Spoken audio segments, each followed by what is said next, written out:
You're watching Fox 17 News, Nashville in Focus. Happy Sunday morning, everybody. Welcome to the show. I'm Scott Couch. For the next 30 minutes, we are talking politics. 2 Democrats, 2 Republicans discussing issues primarily on the state and local level. We'll leave the national politics to other programs. They can do it well. Let me introduce our guest, Steve Gill, attorney and a conservative political analyst, and his latest title, publisher of TriStar Daily. Glad to have you with us, sir. Jasper Hendricks, Democratic strategist, current chair of the Metro Fair Board, and we've got a special question for you later in the show. Michelle Foreman back with us, attorney, former GOP committee woman. Delightful to see you. It's been a couple of months. Glad to have you back in. And the same for Jim Shulman, attorney and former Nashville vice mayor. Great to have you back in.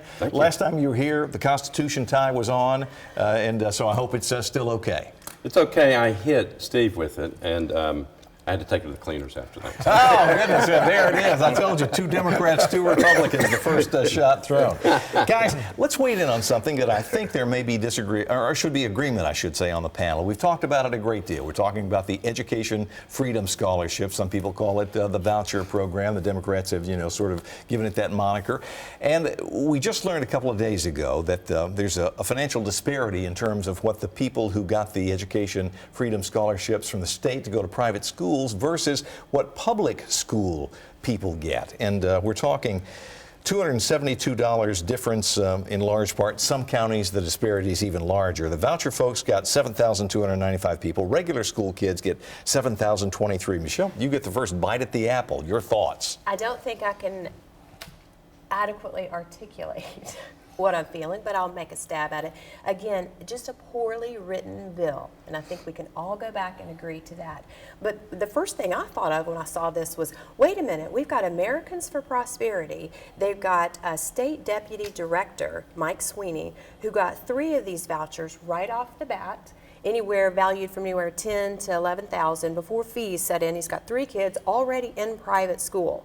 So he's taking those vouchers for his children. We were led to believe they were supposed to go to children who really needed to get out of a public school situation, a poor one.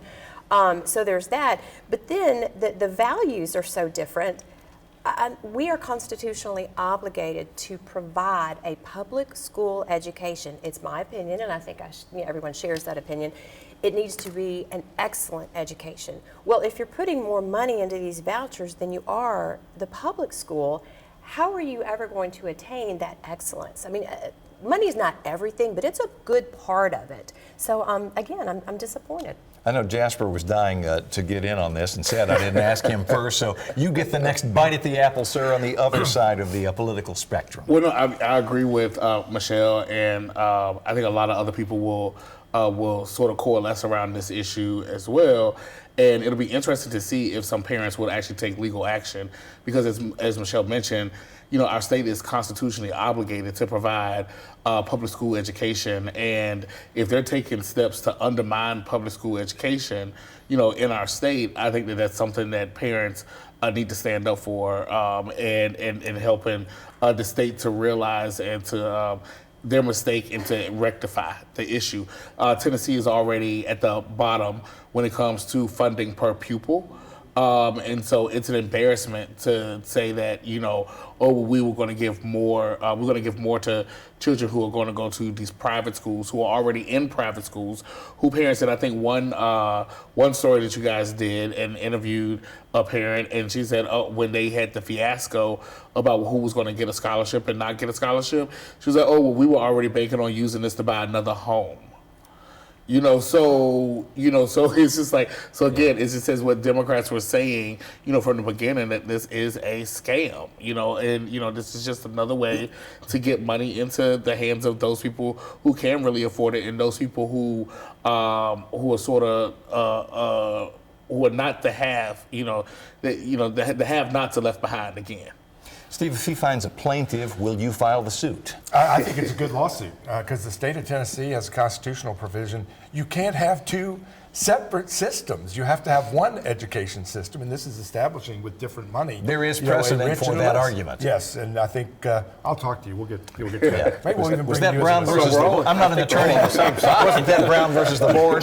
But the problem with this is not just this disparity here, and it was pretty easy to calculate. You look at all the students, how much do they put in public versus what the voucher amount is. Some counties it's a bigger disparity. Williamson County is even bigger. Now again, they're a more wealthy county, but it's a bigger disparity. Wilson's a bigger disparity. So there was no excuse for this. And then the legislature, in their legislation, made it secret what percentage of these kids are already in private schools that are getting this money. There are some estimates that maybe 60 or 70% of those that are getting this money were already in private schools. How's that, moving kids from poor schools into private schools?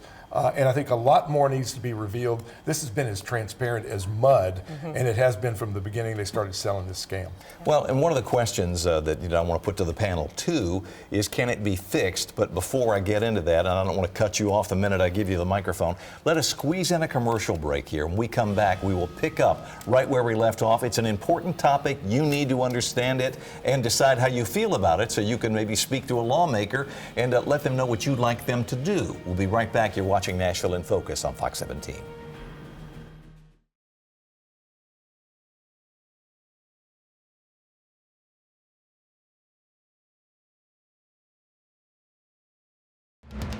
You're watching Fox 17 News, Nashville in Focus.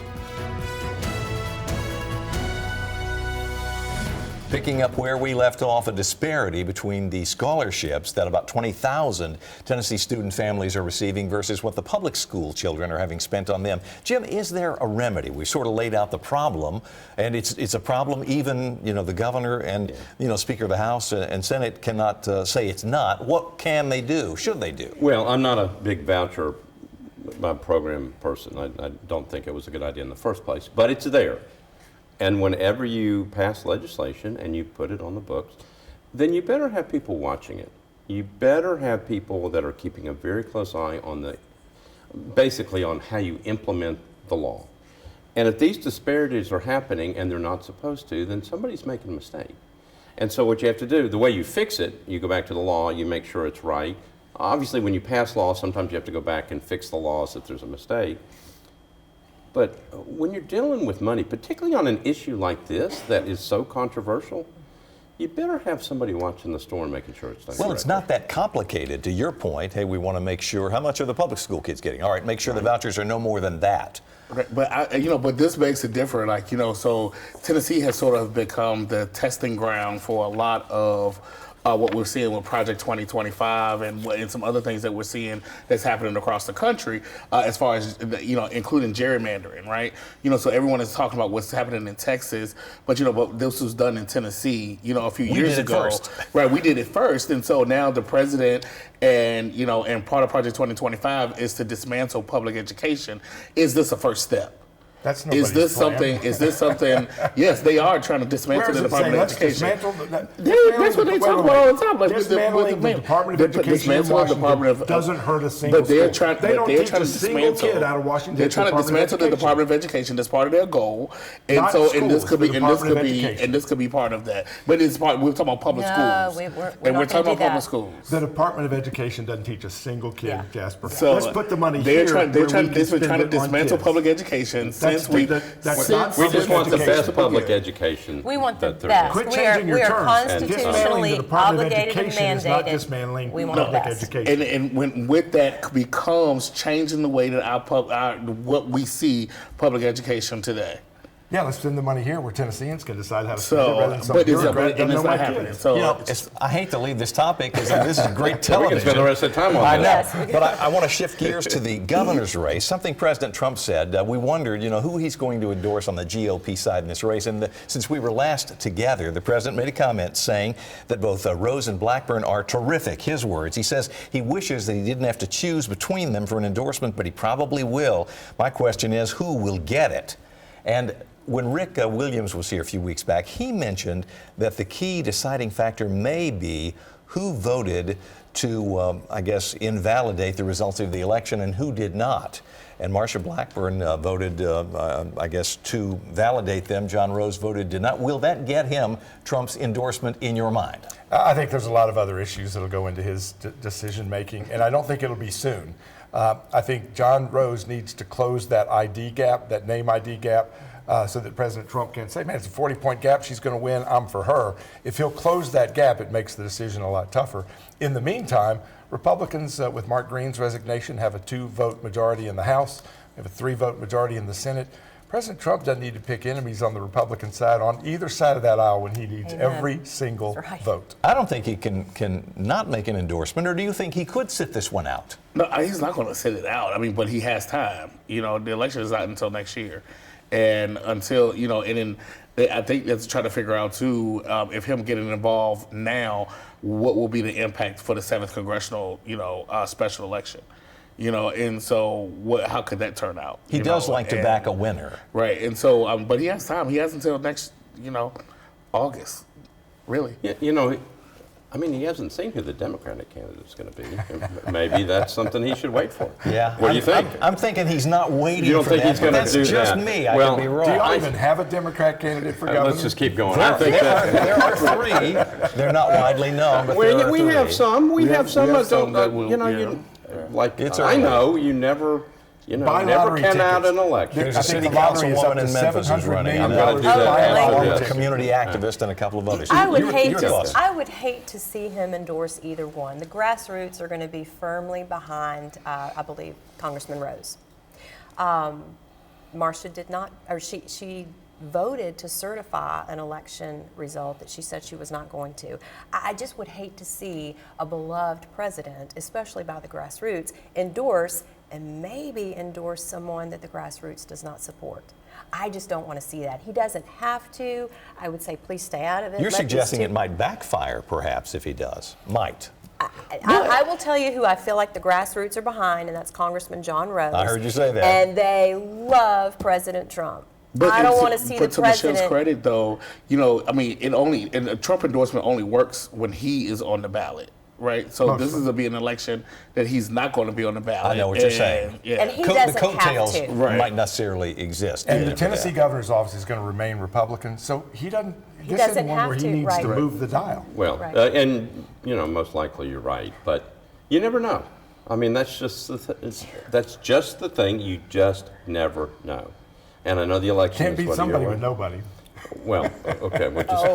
That hurts. I got to put that little bit of primaries not until August of 2026. You never know. I mean, that's just it. I mean, you go back in history and you look at some of the political races. I know it's, most people would think it's far-fetched. But Carl Dean couldn't do it. Phil Bredesen couldn't do it with millions and millions of dollars in name recognition. I understand, but times are different. I want to share the results of the Lawrence County GOP Republican dinner straw poll. Stick around for that. We'll be right back.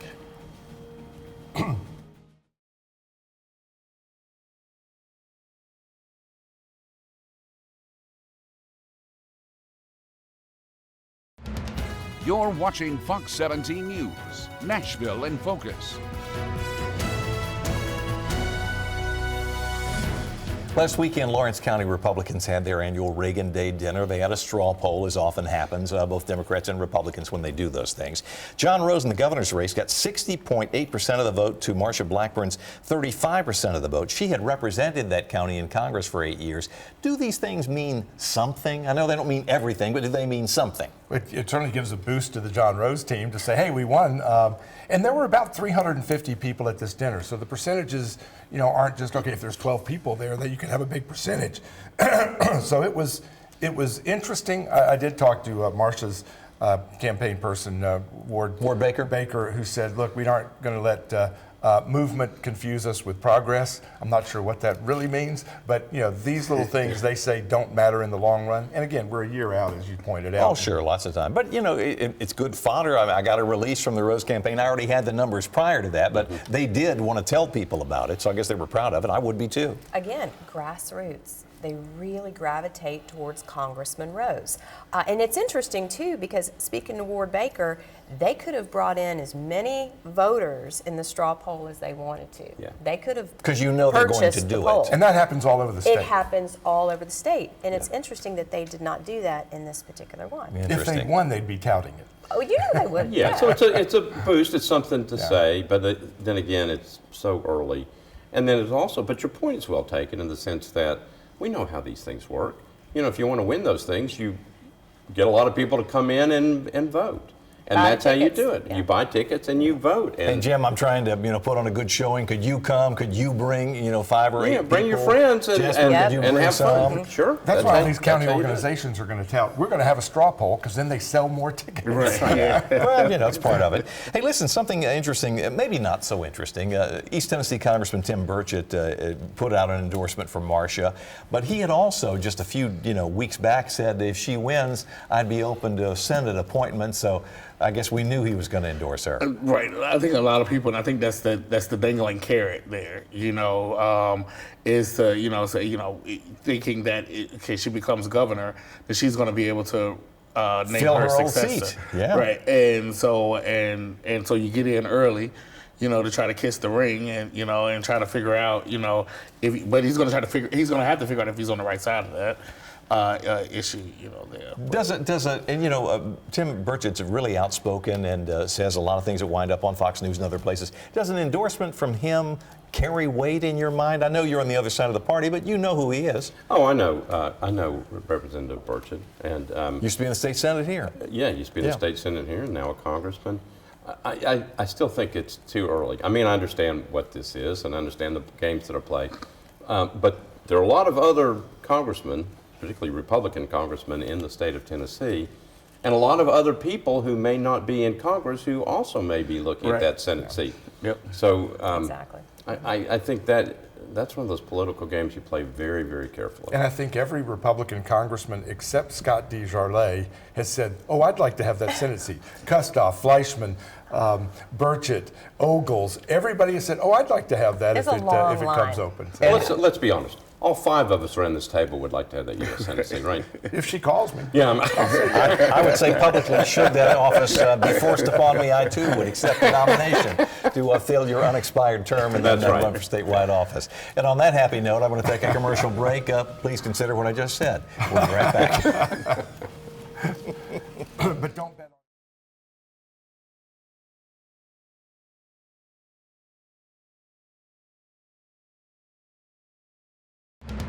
You're watching Fox 17 News, Nashville in Focus.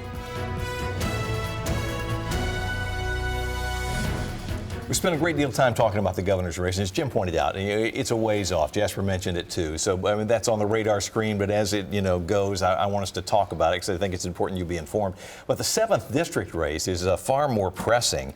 And GOP primary, Jody Barrett out of Dickson, the most conservative member of the Tennessee legislature, getting some help from John Rich. Your thoughts on that? Wow. Okay, so John Rich is a politically astute entertainer, very politically astute. And active. And very active. And so when he gets behind someone, because he picks and chooses, and he may not get into a race, but he's known Jody Barrett since high school.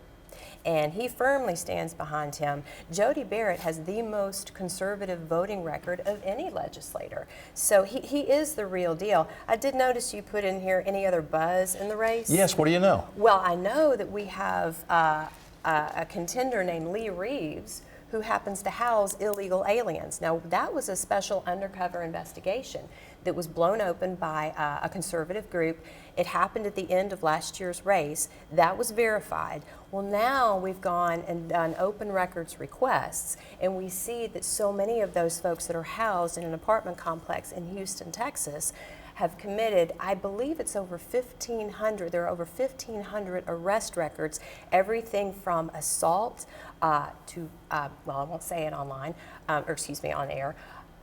Stuff. Some awful Now, what's his things. connection? His connection is that he owns the building and he owns the management Bill, the management that oversees So all you're of saying this. he knew or should have known? He knew, and it was all collected on audio. So this was all, like I said, it was undercover. It's just been exposed. I don't think this has hit the media yet, so I'm talking about it before anyone else. But again, I just saw those open records request results from someone in the past couple of days. This is really bad. I mean, when you are housing illegal aliens, as Republicans, we don't do that. Okay, really, in anyone. It's a violation. It's a felony in Texas where this is happening. It's a felony in Tennessee. It's against federal law. We don't do that. Well, Lee Reeves does. Now we're looking at the FOIA requests, and we see all of we see the history over the past 10 years of the arrests. And again, they're egregious. They're egregious. That is a buzz that is just now buzzing.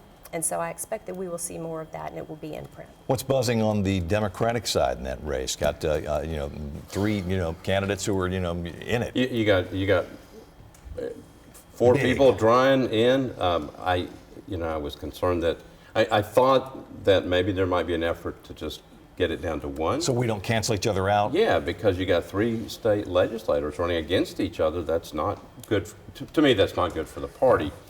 If you're going to really take a really good shot at this seat, you got to be coordinated in doing it. And the hope is that you get through the primary and then everybody gets back together.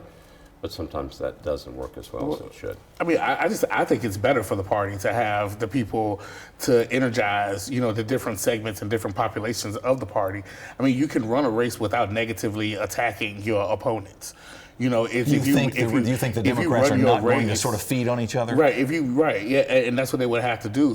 They would have to talk about how, as Democrats, how we will be better for the district, in representing them, and then you can do that without attacking. And if we have 4 people out, and they're all touching their groups and their coalitions and energizing their coalitions, it actually helps us, in the long run, because now people are not being touched when it's just the general. Well, I haven't heard of anybody eating on each other to this point. The 11 Republicans are going to eat on each other. Right. And it's going to be crazy. They've already started. 23% of the vote may win that Republican primary, and there's about 4 or 5 of them. There could be a 1,000-vote gap between the winner and the 4th place. Isn't that something? But and we talk about it on the show all the time. Voting is so important. Turnout is so important. Your vote, every vote is going to count. That is our time. We have used up all the time that we have right now. Guys, thank you for coming. Thank you for watching. More politics next week right here on In Focus.